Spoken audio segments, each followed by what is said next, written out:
श्रेयस, निखिल, ऋषभ अपने दोस्त की शादी से लौट रहे थे। उन्हें बहुत देर हो गई थी और सुबह तक उन्हें अपने घर पहुंचना था। इसीलिए श्रेयस ने गाड़ी की स्पीड बढ़ा दी। अपने दोस्त के गांव से वो बहुत दूर आ चुके थे।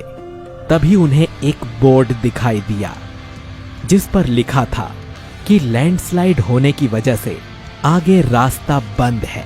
ये देखकर, अरे यार, ये क्या, जब हम आए थे तब तो रास्ता खुला था, अब ये क्या मुसीबत है, पता नहीं ये रास्ता कब खुलेगा। अरे हमें कोई दूसरा रास्ता देखना होगा। लेकिन कैसे पता करें दूसरे रास्ते के बारे में? यहाँ आसपास कोई गाड़ी भी आती जाती नहीं दिख रही है। तीनों परेशान होकर एक दूसरे से बात कर रहे थे कि तभी निखिल ने देखा कि उनकी गाड़ी के सामने एक बूढ़ा आदमी आ रहा है। निखिल ने सोचा कि उस बूढ़े आदमी से ही पूछ लेते हैं कि उन्हें किसी रास्ते के बारे में पता है क्या। फिर निखिल ने गाड़ी के दरवाजे के कांच नीचे किए और निखिल ने पूछा, सुनिए अंकल, आगे रास्ता बंद है और हमें जल्दी अपने घर पहुंचना है। आपको किसी दूसरे रास्ते के बारे में पता है क्या? हाँ बेटा, एक दूसरा रास्ता तो है, लेकिन वो एक कच्ची सड़क है। इसी रास्ते से थोड़ा पीछे जाकर दाईं तरफ मुड़ जाओ। 2 किलोमीटर आगे जाने के बाद तुम मेन रोड पर पहुंच जाओगे।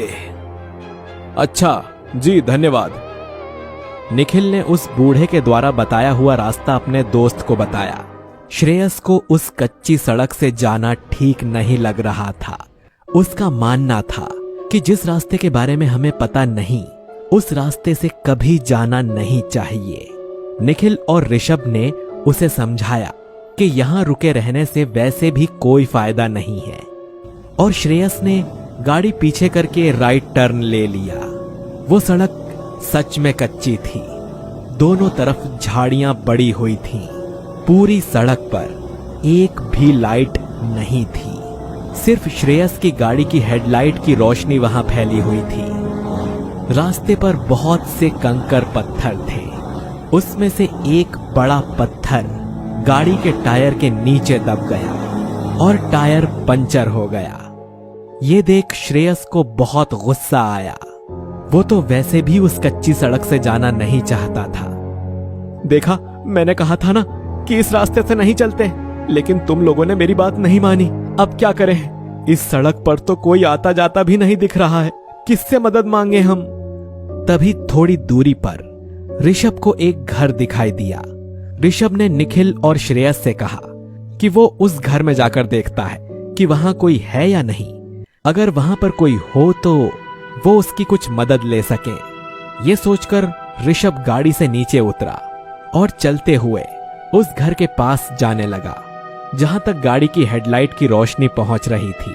वहां तक निखिल और श्रेयस को ऋषभ दिखाई दे रहा था, लेकिन धीरे धीरे ऋषभ अंधेरे में उनकी आंखों से ओझल हो गया। बहुत देर हो गई, लेकिन ऋषभ वापस नहीं आया। तो निखिल ने कहा, इस ऋषभ को जाए हुए बहुत देर हो गई है। मैं एक काम करता हूँ, जाकर उसे लेकर आता हूँ। शायद वो रास्ता भटक गया होगा। मैं भी आता हूँ तुम्हारे साथ। नहीं श्रेयस, तुम्हें गाड़ी के पास ही रुकना चाहिए। हमें इस सड़क के बारे में कुछ पता नहीं है। तुम गाड़ी के पास ही रुको, मैं ऋषभ को लेकर अभी आता हूँ। गाड़ी लॉक कर लेना। इतना कहकर निखिल गाड़ी से नीचे उतर गया। श्रेयस निखिल को जाते हुए देख रहा था। उसे निखिल को ऐसे अकेले जाने देना ठीक नहीं लग रहा था, लेकिन वो गाड़ी को भी ऐसे ही छोड़ नहीं सकता था। निखिल को गए हुए भी अब बहुत देर हो चुकी थी। ना तो ऋषभ वापस आया था और ना ही निखिल। श्रेयस उन दोनों के बारे में सोच सोच कर परेशान हो रहा था। श्रेयस को लगा कि जरूर उसके दोस्त किसी मुसीबत में होंगे, इसीलिए वो गाड़ी से नीचे आ गया और वो भी उसी घर की तरफ जाने लगा जहां निखिल और ऋषभ गए थे। थोड़ी देर बाद वो उस घर के बाहर आ पहुंचा। उसने अपने दोस्तों को पुकारना शुरू किया, निखिल, ऋषभ, लेकिन अंदर से कोई जवाब नहीं आया। श्रेयस उस घर की सीढ़ियां चढ़ने लगा। उसने दरवाजा खटखटाने के लिए उस दरवाजे को हाथ लगाया, तब वो दरवाजा अपने आप खुल गया। अंदर जाकर श्रेयस ने देखा तो उस पूरे घर में उसके दोस्त कहीं नहीं थे। श्रेयस को लगा कि शायद उस घर में कोई नहीं होगा, इस वजह से निखिल और ऋषभ वापस गए होंगे। एक बार फिर से अपने दोस्तों को आवाज देकर श्रेयस वहां से बाहर जाने लगा। तभी उसे एक अजीब सी आवाज सुनाई दी। श्रेयस ने ध्यान से सुना, तब उसे पता चला कि वो आवाज घर के पीछे से आ रही है। दबे पांव श्रेयस उस तरफ जाने लगा। घर के पीछे जाकर श्रेयस ने जो देखा वो देखकर उसके रोंगटे खड़े हो गए। वही बूढ़ा आदमी जिसने उन्हें कच्ची सड़क के बारे में बताया था, वो एक पेड़ के नीचे बैठा था। उसके पास निखिल और ऋषभ की खून से लथपथ लाशें पड़ी थीं। वो आदमी उन दोनों का खून चूस रहा था। यह सब देख श्रेयस समझ गया कि वो कोई साधारण बूढ़ा नहीं है। श्रेयस वहां से भाग निकला। अपनी जान मुट्ठी में लेकर श्रेयस वहां से भाग रहा था। वो अपनी गाड़ी के पास आ पहुंचा और गाड़ी के अंदर बैठकर उसने गाड़ी के सारे दरवाजे लॉक कर दिए।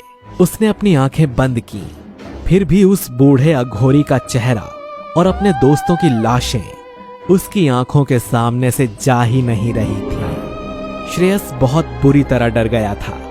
उसकी गाड़ी पंचर हो गई थी, इस वजह से वो आगे जा भी नहीं सकता था। वो ऐसे ही बैठकर सोच रहा था कि तभी उसकी गाड़ी के पीछे का दरवाजा खोलकर बंद करने की आवाज आई, जैसे कोई बाहर से गाड़ी के अंदर बैठ गया हो। श्रेयस ने पीछे मुड़कर देखा तो पीछे कोई नहीं बैठा था। उसे लगा कि डर की वजह से उसे वहम हो गया है। लेकिन जैसे ही श्रेयस ने ऊपर के आईने में देखा, उसके पैरों के नीचे से जमीन निकल गई। वही बूढ़ा उसकी गाड़ी की पिछली सीट पर बैठकर श्रेयस की तरफ खूनी नजरों से देख रहा था।